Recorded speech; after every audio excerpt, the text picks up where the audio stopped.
my name is Harper Jones with Bow Tiger, and you're watching Saturdays with Harper.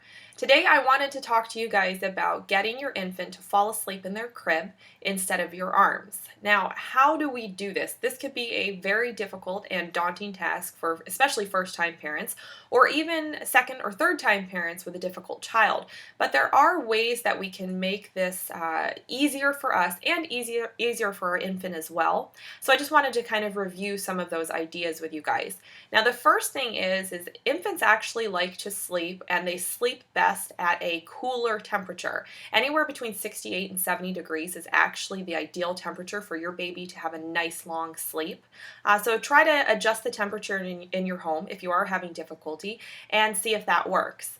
Another thing that you want to do is make sure that you don't get into a routine of your baby falling asleep in your arms.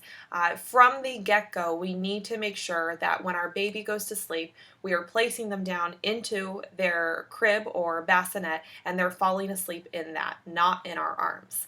What else can we do? Well, we want to make sure that there's no blankets or anything around them. One, because they will be more comfortable. Two, we don't want to put a lot of blankets around due to the possibility of suffocation.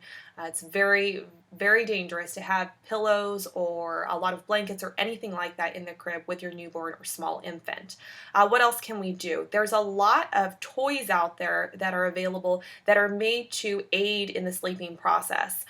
There are white noise. This is one of my favorite toys. There's all different stuffed animals, or you can just get different recordings that play white noise, which really, really help a baby relax and fall to sleep.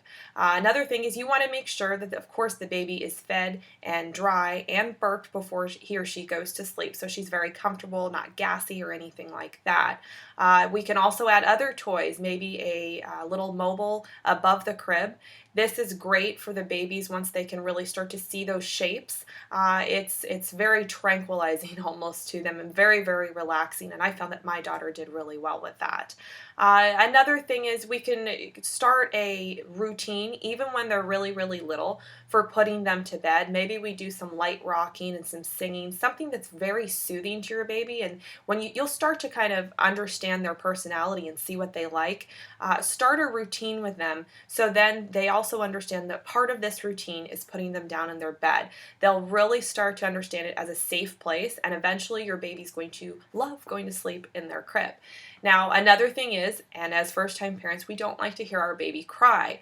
Babies cry though, that's what they do, that's how they express themselves. So if you want to do anything for the crying baby that is in the crib while you're trying to get he or she to go to sleep, is give some assurance. Start with maybe every 6 or 7 minutes going in and just rubbing the baby's back, touching his or her arms, feet, and just letting her know that you're still there, and then you leave the room. Now, if the baby still continues to cry, wait another 6 or 7 minutes, and then go back in and kind of go through the same process. Eventually, the baby's going to fall asleep, and it may seem like he or she's never going to, but I promise eventually she will.